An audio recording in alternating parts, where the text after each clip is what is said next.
여호와께서 모세에게 이르시되 너는 내려가라. 내가 애굽 땅에서 인도하여 낸 내 백성이 부패하였도다.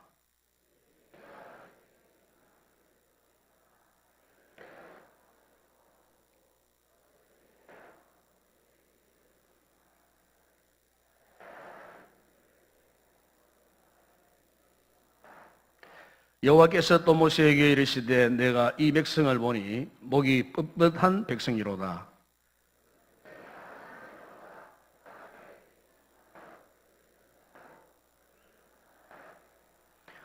모세가 그의 하나님 여호와께 구하여 이르되 여호와여 어찌하여 그 큰 권능과 강한 손으로 애굽 땅에서 인도하여 내신 주의 백성에게 진노하시나이까?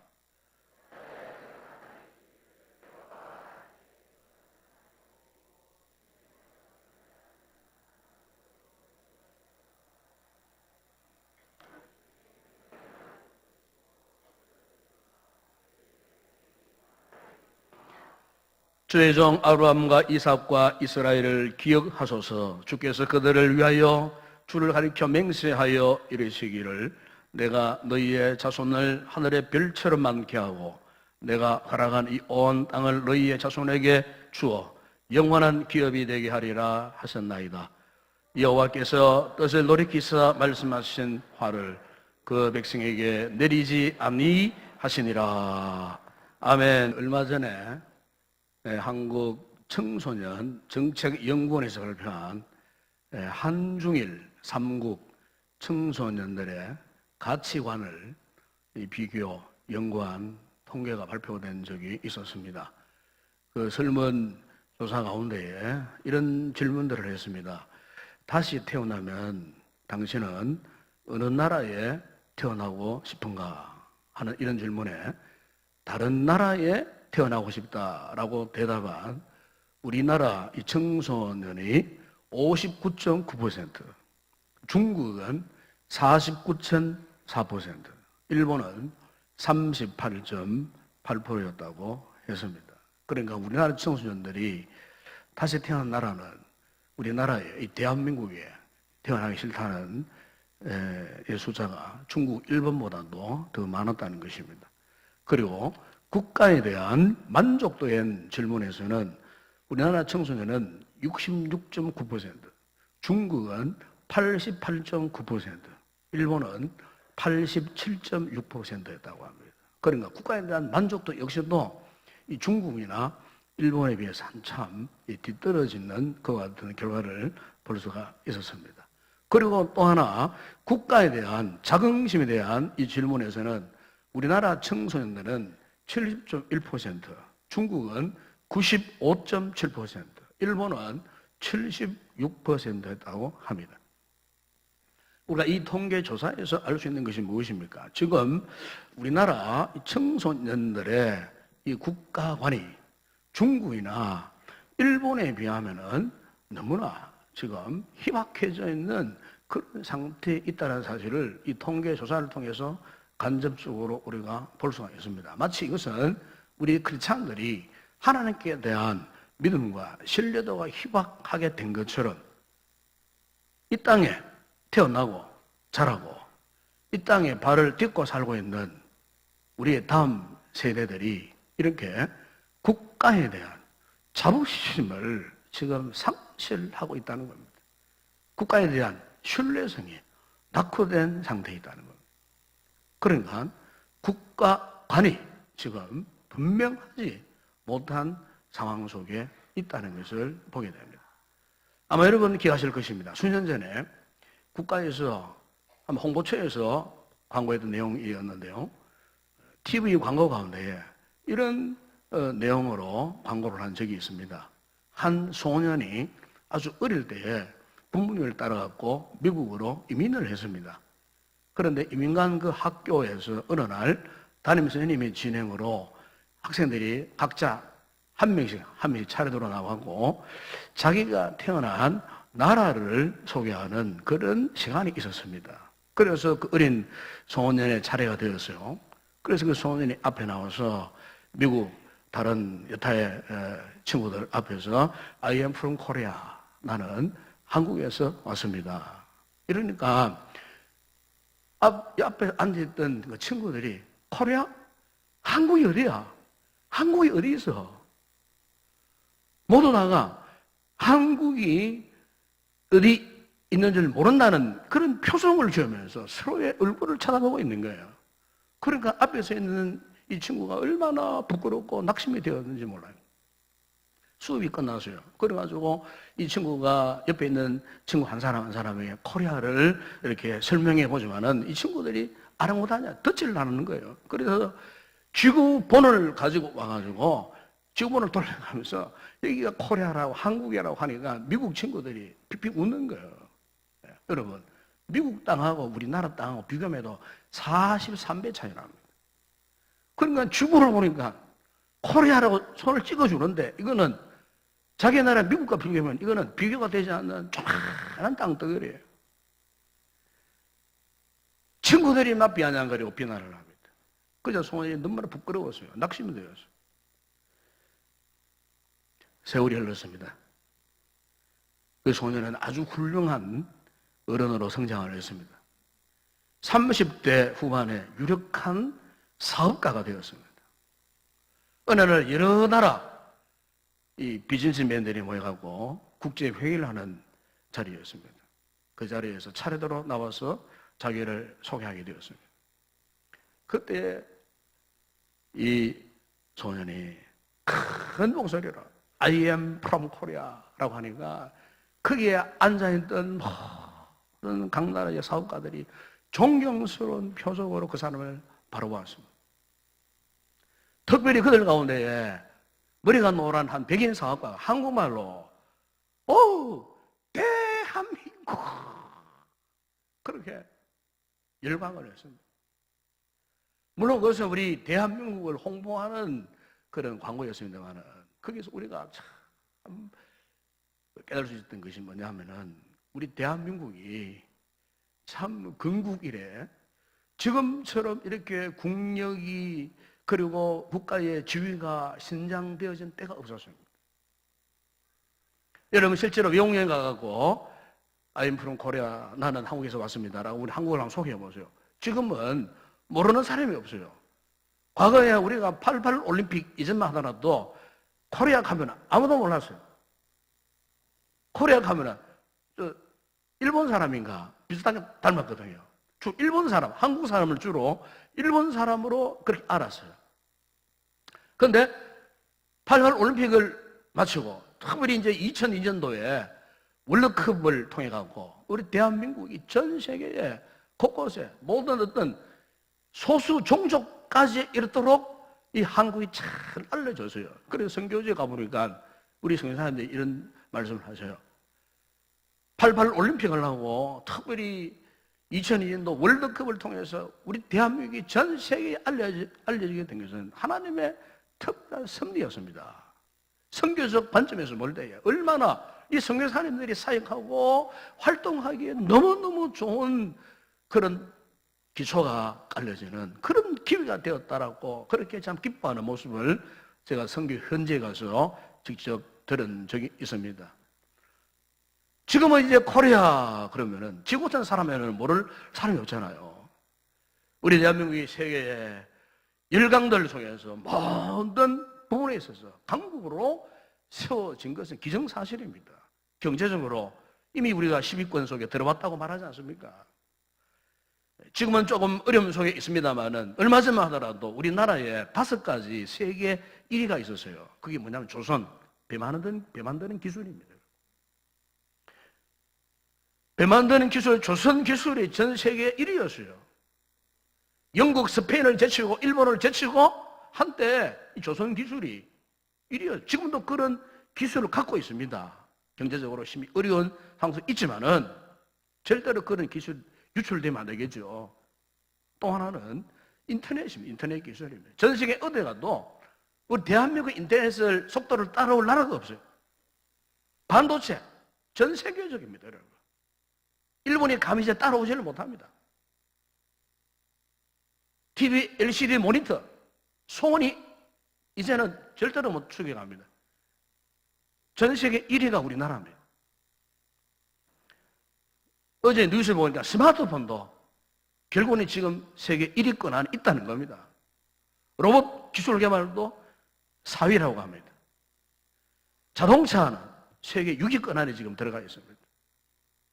실제 이런 우리가 미국이나 동남아나 중앙아시아 쪽으로 한번 여행을 가보게 되면은 길거리마다 한국 소형차가 없는 나라가 없습니다. 제가 몇 해 전에 우즈벡 타슈켄트 공항에 잠시 머무는 일이 있었습니다. 바로 그 공항 대합실 옆에 보니까 창가에 보니까 바로 창가가 우즈벡 타슈켄트 아주 큰 로타리였어요. 로타리. 수많은 차량들이 돌고 이렇게 회전해서 나가는 그 로타리였는데 저 언뜻 보니까 한국 차들이 그렇게 많이 모이는 거예요. 그래서 제가 이제 창가에 가까이 갔어요. 그리고 시간을 재봤어요. 1분 안에 우리 한국 차가 몇 대가 지나가 시간을 체크해 보니까 1분 안에 50여 대의 한국 차량들이 로타리를 거쳐서 지나가는 모습을 제가 보았어요. 그때 제가 그 광경을 보고서는 제가 한국인으로서의 자부심을 갖게 되었던 그런 기억이 있었습니다.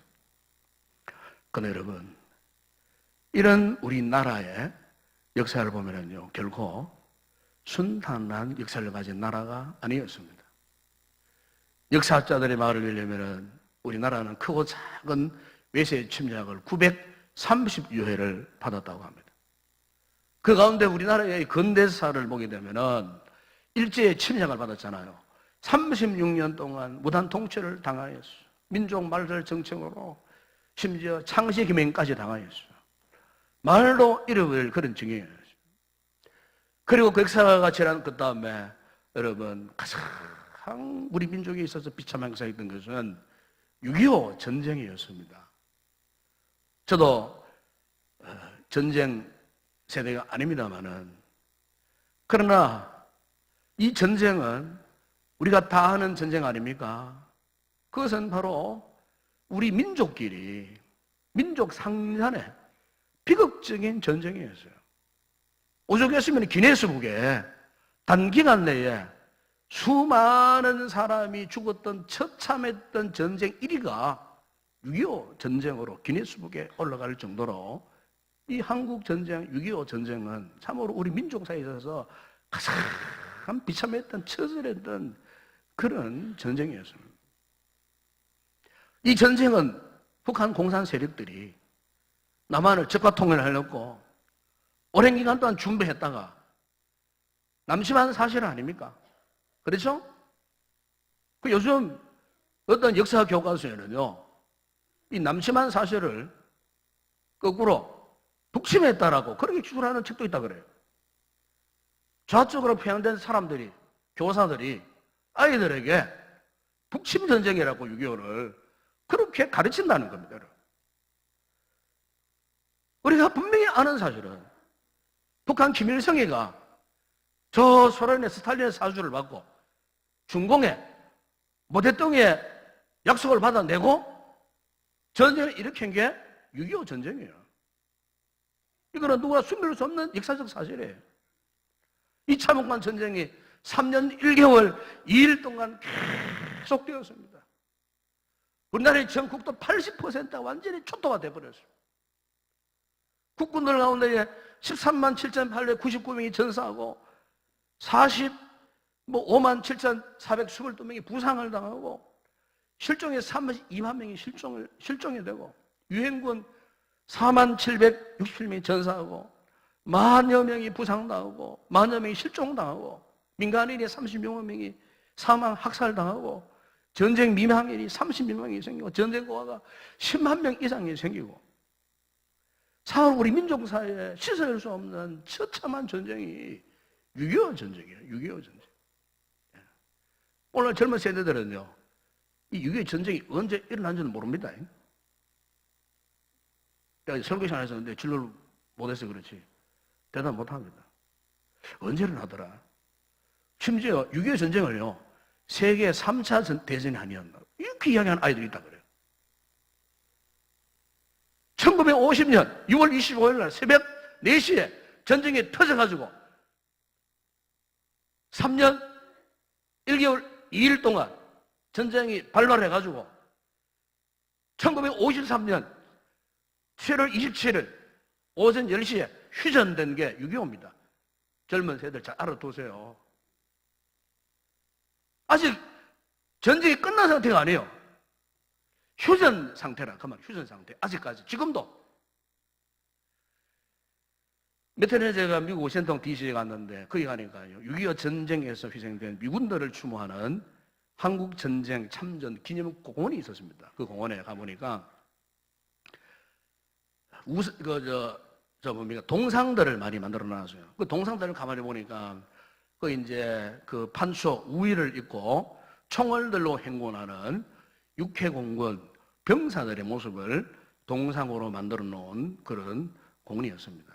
근데 그 공원 한가운데에 참전해서 전사한 용사 2,500여 명의 얼굴이 새겨진 검은색 화강암 기념비가 있었어요. 그리고 그 기념비에 이런 글이 적혀 있었습니다. 미 합중국은 전혀 알지도 못한 나라와 한 번도 만나지 않았던 사람을 지켜야 한다는 국가의 부름을 받고 달려갔던 자랑스러운 우리의 아들과 딸들에게 경의를 표한다. 그리고는 그 아래 은색 글씨로 이렇게 써 있었어요. Freedom is not free. 우리말로 말하면 자유는 공짜로 주어지지 않는다 하는 그 글귀를 거기에 딱 적어놓은 거예요. 제가 그거를 보면서 마음에 감동이 일어났어요. 그렇구나. 태평양 바다 건너편에 이름도 모르는 그 나라를 위해서 이 젊은이들이 바다를 건너와가지고 우리 대한민국을 위해서 이들이 피 흘리고 그렇게 죽었구나. 그렇구나. 현재 나의 자유 절대 공짜가 아니고 이분들의 피 흘림을 통해 갖고 오늘 우리 대한민국이 이처럼 잘 살고 이처럼 자유세계 안에서 마음껏 누리는 이 행복한 순간은 바로 이분들이 이름도 모르는 그 나라에 와가지고 참으로 저들이 피를 흘려 주었기 때문에 오늘 우리가 이와 같은 자유를 누리게 되었구나.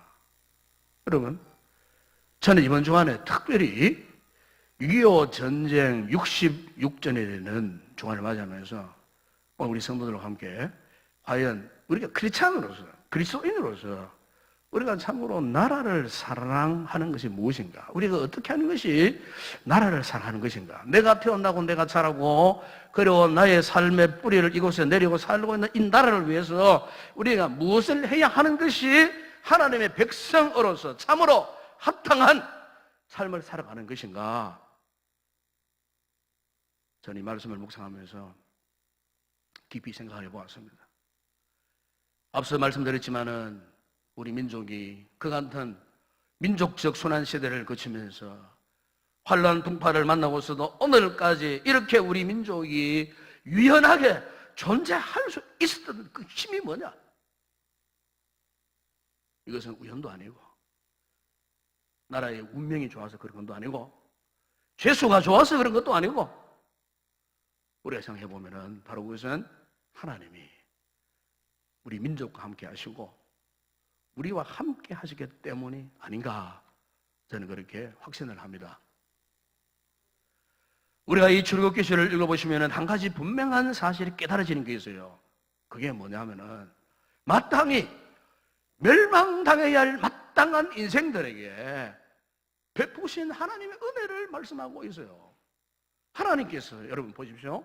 430년 동안 애굽에서 노예 생활하던 이스라엘 백성들에게 여러분 그들에게는 사실 자유라고는 상상도 할 수 없는 그런 상 아니었겠어요? 우리나라가 겨우 일본 일제에 36년 지배를 받았지만 아직까지 우리의 말이나 생각이나 은행 심사에 일제 잔재들이 남아 있습니다. 반세기도 그 밑에 안 있었는데 아직까지 일제 잔재가 남아 있어요. 생각에는 의식 속에요. 그러나 여러분 생각해 보세요. 이스라엘 백성들이 403년 동안 수세기 동안 자자손손이 그 애굽에 바로의 밑에서 살았기 때문에 이 사람들은 사실은 완전히 애굽 사람과 똑같은 사람들이에요. 그러니까 그들이 그 430년의 세월을 뿌리치고 자유를 얻을 것이라고나 상상했겠습니까? 상상도 할 수 없는 그런 일들이었어요. 그리고 그들이 자유를 얻게 된 것은 그들의 노력이었습니까? 훌륭한 영적 지도자를 만나서 그렇습니까? 물론 좋은 사람 만났겠죠. 그러나 인간 정치력으로 된 것도 아니에요. 가장 중요한 것은 전적으로 하나님의 은혜였어요. 하나님의 은혜. 하나님의 은혜가 아니고서는 어떻게 430년 동안 노예 생활을 했던 노예 근성에 찌들었던 그 인생들이 자유를 누릴 수 있었겠어요. 그것은 전적으로 하나님의 은혜가 아니었으면 절대로 그들은 자유를 누릴 수 없었어요. 구원받을 수가 없었어요. 여러분 6.25 때를 생각해 보십시오. 우리 어르신들은 잘 아실 것입니다. 그야말로 우리나라가 풍전등화 같았던 사면초가 위기 속에 있었잖아요. 전쟁 발발 3개월 만에 이 전라도 땅은요 그냥 무혈 진입했습니다. 공산당들이 총합은 안 쏘고 그냥 쫙 그냥 저 전라도 호남 쪽 전라도 저 밑에 남쪽 신안 그 도수지방까지 완전히 점령해 버렸어요. 제가 몇 해 우리 장모님들하고 당에 수련회를 저 정도에서 하면 안 했습니까? 거기 가보니까 그 정도에까지 잠깐만 성까지도 공산당들이 들어왔어요. 그래가지고 문경윤 전사님을 총살로 죽여버렸어요. 순교 기념관이 거기 있습니다. 그러니까 완전히 뭐 전라도 이쪽 장면 전부 다 공산당들이 다 지배해버렸어요. 유일하게 남아있었던 지역이 뭐냐? 이 경상도 외관 이쪽 낙동강 유수분에서 대구 저 남쪽 부산 경상도 일부 지역만 남아있는 그러니까 낙동강 이 방어 전선이 무너져 버리면은요 그냥 순식간에 그냥 완전히 그야말로 그들 말대로 적화통일 돼버리는 거예요. 여기 이제 여러분 대구 가다 보게 되면 국도에 거기 저 다부동 다부동 있지 않습니까? 다부동 이 다부동 옛날부터 삼국시대부터 그게 아주 격전지입니다. 본래가 요충지이기 때문에 6.25 때 보십시오. 다부동 유학산에서 얼마나 많은 국군들이 죽었는지 몰라요. 지금도 가까이 보면 54단에서 6월 발굴단들이 한번 올라갑니다. 올라가가지고 6월을 발굴 내려오는 모습들을 종종 보게 돼요. 그만큼 우리 국군들이 그 다부동 전투에서 엄청난 희생을 피를 흘렸어요. 만약에 다부동이 무너져 버렸다. 그 고지를 뺏겨버렸다면 대구는 일순간에 다 점령을 당해보는 그런 순간이었어요. 대구가 무너져 보세요. 부산은 그냥 휘둘려버리는 거예요. 이런 급박한 순간에 절체절명의 순간에 그때 무슨 일이 있었냐면은 부산 초랑교회당에서 국난 극복을 위한 구국 기도회가 열렸습니다. 전쟁 전국에서 피난 온 부산으로 피난왔던 주의 종들과 하나님의 백성들이 초랑교회로 몰려들어왔습니다. 이제는 하나님의 손 밖에는 이 나라가 구원의 길이 없다. 그래서 나라 민족을 위해서 하나님의 손에 맡기기 위해서 당신의 택한 백성들이 크게 나와가지고요 두 손 들고 눈물로 통곡을 했답니다. 눈물로 자신들의 죄를 회개하는 그런 역사가 일어났답니다. 우리 선배들의 간증을 들어보니까 크게 가가지고 눈물로 회개하고 이 나라가 이렇게 오늘의 시련을 당하고 고통을 당하는 것은 우리들의 죄 때문이라고 자신들의 죄의 결과로 인하여갖고 자복을 하면서 하나님만이 유일한 구원자이심을 고백하면서 부르짖으면서 이 나라를 구원해달라고 밤새도록 하나님의 백성들이 그야와고 하나님 앞에 기도를 했다는 거예요. 이 구국을 위한 기도 중 안에 유엔 안전보장 이사회가 개회가 되었습니다. 한반도에 6.25 전쟁이 터졌는데 이제 군사 제재를 하기 위해서 유엔군 파병을 위한 아주 중요한 결의를 하는 순간이었어요. 당시 유엔 상임 이사국은 미국, 일본, 미국, 영국, 프랑스, 대만 그리고 또 한 나라가 있었는데 소련이었습니다. 구소련. 그런데 소련은요 이 전쟁의 장본인이잖아요. 스탈린이 사주해가지고 결국은 전쟁을 일으켰거든요. 그러니까 상임 이사국 가운데 한 나라만 반대하면은요 부결되어 버리는 거예요. 도저히 유엔군 파병을 결의할 분위기가 아니었어요. 그런데 그날 어떤 일이 일어난 줄 아십니까? 이 소련 대표가요, 일신상의 사정으로 불가피하게 참석을 못한 거예요. 나중에 이제 그런 이야기를 하더라고요. 이 대표가 설사병이 걸려가고 갑자기 그래가지고 참석을 못했다는 거예요. 사개위에 모여가지고 거침없이 찬성을 해가지고 결국 여러분 유엔에 16개국 유엔군들이 파병이 되었습니다. 그리고 1950년 9월 15일 날 메가더 장군이 인천 상륙 작전을 성공적으로 개시하고 드디어 9월 26일 날에는 잃어버렸던 수도 서울을 수복하는 그런 놀라운 역사가 일어났습니다. 여러분, 우리가 이 모든 것을 가만히 보게 되면 과연 우연히 일어난 일일까? 저는 확신합니다. 하나님께서 이스라엘 백성들에게 은혜를 베푸셨던 것처럼 하나님께서 우리에게, 우리 민족에게 최랑교회당에서 하나님의 백성들이 모여서 사생 결단하고 기도했던 그 기도가 하나님의 보좌에 상달된 거예요. 하나님께서 그 기도를 들으신 거예요. 하나님께서 기도하는 자들에게 은혜를 베풀어 주신 거예요. 풍정 들어가고 사면초가 위기 속에 있었던 이 민족을 주의 전에 모여가지고 나라와 민족을 위해서 자신들의 죄를 고백하고 운명을 주님께 맡기는 그 믿음의 기도, 눈물로 부르짖고 기도하는 그들의 기도가 있었기에 하나님께서 그 기도를 들으시고 우리 나라에, 우리 민족에게 다시 회생할 수 있는 그런 죄기의 은혜를 베풀어 주셨는 줄로 믿습니다. 여러분, 오늘 본문에도 보시면 이스라엘 백성들이 모세가 시내산에 올라가고 없는 40일 동안에 산 아래에서 이스라엘 백성들이 금송아지를 만들어 놓고 광란에 춤을 추고 금송아지가 자신들을 애굽에서 인도했다고 그것을 숭배하고 했을 때에 하나님께서 보실 때에 무서운 심판을 내리고 싶으셨습니다. 이 절체절명의 위기의 순간에 모세가 어떻게 했습니까? 하나님 앞에 기도했어요. 자기 민족, 자기 백성들, 부패한 이 백성들을 위해서 중보기도를 한 거예요. 그 내용을 보면 여러분 11절이나 13절에 쭉 읽어보시면 나오지 않습니까? 주의 명령한 노를 그치소서. 아버지 하나님, 아브라함의 하나님, 이삭의 하나님께서 우리에게 약속하지 않으셨습니까? 그들을 가르쳐서 우리에게 맹세하지 않으셨습니까? 내가 너희 자손을 하늘의 별처럼 많게 하고 내가 걸어간 이 온 땅을 너희의 자손에게 주어 영원한 기업이 되게 하시겠다고 약속하지 않으셨습니까? 이 절체절명의 위기 속에서 모세가요, 아브라함, 이삭, 야곱의 하나님의 약속 언약서를 들고 하나님 보좌 앞에 나아가서 하나님께서 약속하신 언약 백성들이 아닙니까? 이 백성들을 살려달라고 구원해달라고 부르짖고 기도했을 때에 여러분, 오늘 보면 여러분 14절에 보면 하나님께서 어떻게 하셨다고 말씀합니까? 여호와께서 뜻을 돌이키사 말씀하신 화를 그 백성에게 내리지 아니하시니라. 아멘.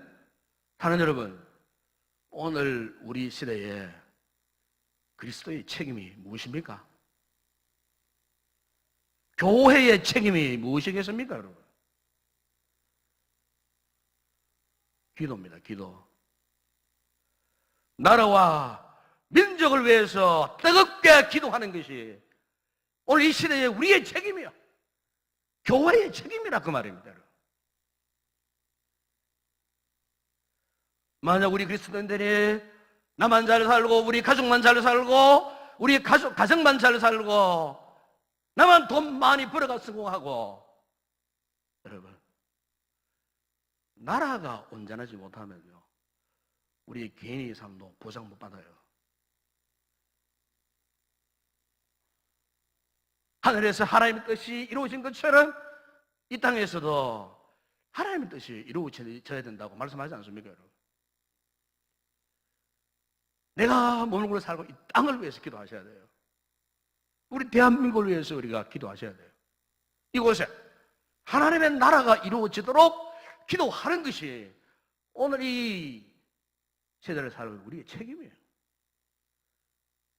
저는 매일 새벽마다 기도할 때마다 내 기도는 혹 빠뜨리더라도, 내 가족을 위해서 기도는 빠뜨리더라도 나라와 민족을 위해서 빠뜨린 적이 없습니다. 지금도 그렇습니다. 공기도든 개인적인 기도든, 기도를 오래 하든 짧게 하든 항상 저는 나라와 민족을 위해서 반드시 기도합니다. 왜? 그게 우리가 받은 소명입니다. 그리스도의 소명이에요. 오늘날 그리스도인들이 얼마나 이기적인지 모릅니다. 자기 기도만 하는 거예요. 자기 기도만. 자기 기도도 제대로 못 하잖아요. 여러분, 오늘 우리의 기도의 패턴이 바뀌어져야 됩니다. 기도의 컨텐츠가 바뀌어져야 됩니다. 용량이 좀 이제 넓어져야 됩니다. 내 기도만 하지 말고 참으로 중요한 것은 이 시대를 위해서, 나라와 민족을 위해서, 세계를 위해서, 하나님의 나라를 위해서 우리의 기도의 이 컨텐츠가 좀 커져야 된다 그 말이에요. 매일 자기같이 자기 기도만 하다가 끝나버리는 그런 기도가 아니고요. 참으로 나라와 민족을 위해서. 여러분, 요즘 우리나라 형편을 보십시오. 참 걱정스러운 일이 한두 가지가 아닙니다. 지금 정치권을 봐도 그렇지 않습니까, 여러분? 경제적 상황도 정말 심히 힘들고 어렵지 않습니까, 여러분?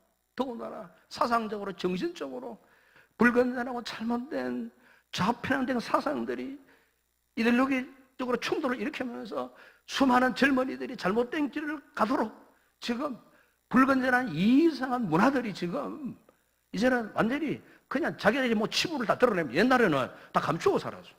지금 공공연한 자리에서 그냥 다 드러내버립니다, 여러분. 서울시내 한복판에 그 서울 광장에서 바로 지난주간 있었잖아요. 지난주간 토요일.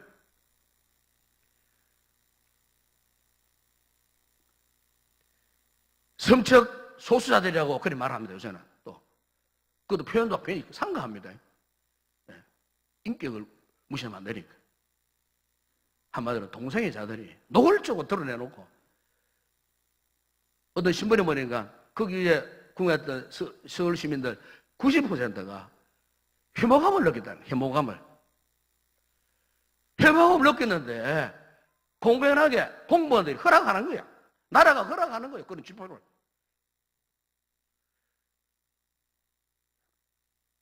부패하고 부도덕한 정치인들이 얼마나 많은지 모릅니다. 정치인들 어떻습니까, 지금? 자기 기업이, 그룹이 지금 폭삭 망하는 시점에서도 수년 동안 수백억을 빼돌리고 공공을 횡령을 하고 사립사요 사치하고, 그래서 그 회사가 망하고 있는 거 아닙니까, 지금?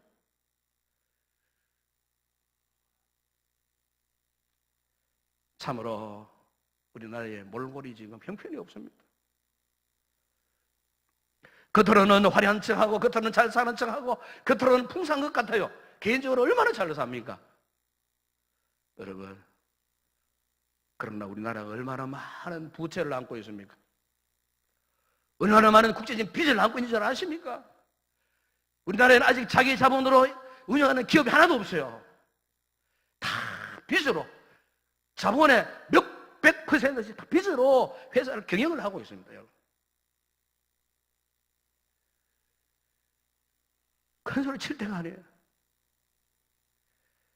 나를 위해서 우리 특별히 그리스도인들이 교회가요, 기도해야 할 시점인 줄로 믿습니다. 오늘 여기 우리 계신 어른들 앞으로 여러분 40, 50년 후에는 이 자리에 안 계시잖아요. 저 옆에 있는 저 젊은 세대들이 다음 세대를 이어받을 거 아닙니까? 그렇다면은 현재 우리가 해야 할 일이 뭐겠습니까? 우리 시대만 잘 먹고 잘 살려고 발버둥쳐야 될까요? 아니에요. 중요한 것은 다음 세대를 위해서, 우리의 손자, 손녀들의 세대를 위해서 이 땅에 있는 동안에 우리가 해야 할 일이 뭐겠습니까? 하나님 앞에 이 나라와 민족을 위해서 열심으로 기도할 사명이 오늘 여기 있는 여러분들에게 있는 줄로 믿습니다.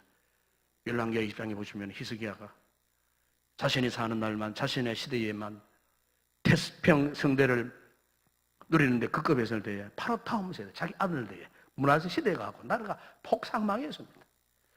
55년 동안 온 나라가 바알, 아세라를 섬기고 하나님 앞에 방무종하고 엄탕하게 타락했을 때 하나님이 그 나라를 그냥 두시지 않으셨어요. 히스기야가 있는 왕 아닙니까? 종교개혁자 왕 아닙니까, 여러분? 자기 시대만 태평성대를 누리지만 그 다음 세대에 가서 그 나라가 엉망진창이 되어버렸어. 망하여버렸어. 참 여러분, 우리 민족이 이 같은 위기 속에 있을 때 우리 교회들이, 우리 성도들이 나라와 민족을 위해서 기도해야 할 줄로 믿습니다. 기도의 종들이 일어나야 할 줄로 믿습니다. 우리가 공사나 위기에서 하나님의 은혜로 그 위기를 벗어났잖아요. 그러면 우리가 이 사는 목적, 잘 사는 게 목적이 아니에요.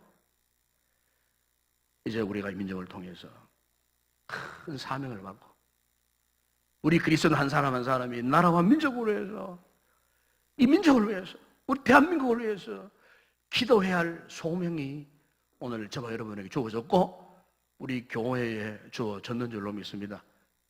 기도의 사람들이 일어나서 우리 대한민국이 그야말로 제사장의 나라가 되어서 이 마지막 시대에 주님의 뜻을 이루는, 주님의 소명을 감당하는 그런 국가가 되고 민족이 되고 우리 개인이 되고 또 우리 교회들이 되어서 주님의 거룩한 뜻을 이루어 나가는 우리의 이 아름다운 대한민국, 조국을 다음 세대에 안전하게 잘 물려줄 수 있는 그런 믿음 있고 지혜로운 기도의 성도들이 되기를 주의 이름으로 축원합니다. 기도하겠습니다. 거룩하신 아버지 하나님, 우리의 민족의 순환 시대에 주께서 은혜를 베풀어 주지 않으셨다면 결코 존재할 수 없는 우리 민족이었습니다. 전적으로 하나님의 은혜였습니다. 생명 걸고 나라를 위해서 눈물 흘리고 부르짖고 기도했던 우리 신앙의 선진들의 기도의 응답이었습니다. 이 시대에 돌아보면 참으로 위기 속에 있습니다. 전쟁이 없다 편안해지는 시대에 오히려 우리는 더 영적으로, 정신적으로, 사상적으로 힘든 이런 시대에 살고 있을 때에 아버지 하나님, 하나님 말씀에 바탕을 두는 신실한 그리스도인들이, 교회들이 일어나서 나라와 민족을 위해서 기도할 때인 줄로 믿습니다. 우리 민족의 운명이 주의 손에 있는 줄로 믿습니다. 이 확신을 가지고 나 개인 기도는 하지 못할지언정 나라와 민족을 위해서 눈물 흘리고 부르짖고 기도하는 당신의 백성들이 이곳 저곳에서 불꽃처럼 일어날 수 있도록 우리 한국 교회들이 나라와 민족을 위해서 기도하는 믿음의 공동체들이 다 되어줄 수 있도록 하나님 은혜를 베풀어 주시옵소서. 예수님의 이름으로 기도드리옵나이다. 아멘.